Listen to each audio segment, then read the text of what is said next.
Alright, ladies and gentlemen, today we are going to be talking about the facial features. And before we get started on drawing the facial features, we need to first know a little bit about our anatomy. So the anatomy of the face starts off with the skull, and then you have cartilage and muscles that add on top of it. That's what's underneath our skin. And that's what we're going to be talking about in this video. First, we need to talk about the form of the face. Now, form means something that is 2D that looks 3D. So an example of that would be like a sphere, and you've all drawn a sphere before. You know that they look 3D because of the shading on it, but they're not actually. It's not something that you can physically hold. So we have to talk about the forms and shapes that are underneath the skin so that we know how we're going to be shading the face in videos to come.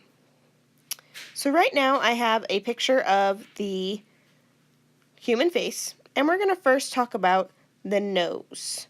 It's the first facial feature we're going to talk about.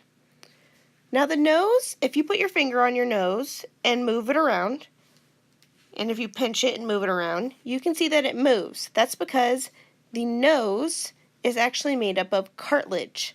It's not actually bone like the rest of your skull. So when you decompose, you will no longer have your nose. And you can see me messing around with the cartilage so that you can see the different versions of cartilage here. And we are also going to be talking about the muscles of the mouth. But first, I want to show you the skull. So this is the skull. And I've left the eyes in there so you can see how they fit into the skull. Now the skull has your teeth. Your teeth are actually bone. They do not decompose like your cartilage and your flesh and all the skin and blood will. So they stay there. So if we add the muscles and everything back on, you can start to see forms starting to show up. Like the mouth muscles will form your lips.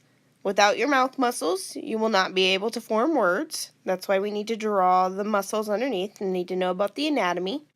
Because if we don't know about the anatomy, we don't understand why we're doing the different shading techniques. So this will help you to understand why things form the way they do and why we draw them the way they do. So now let's talk about the eyes.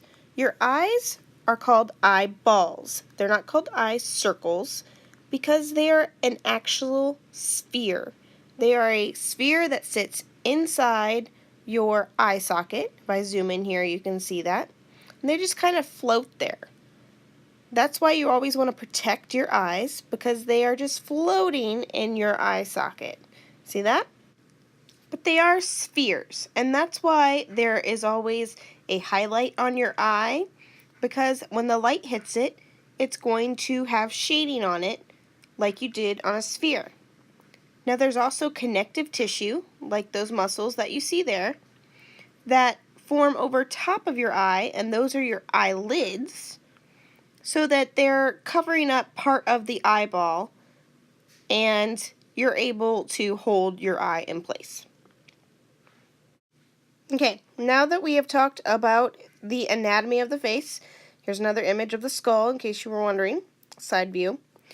I want you to go on to Google Classroom and look at the videos on how to draw the different facial features, and she will go into more depth about why we draw the way we do so that you know the different structures underneath the face. But here's a very brief explanation to get you started. Alright, have fun, guys.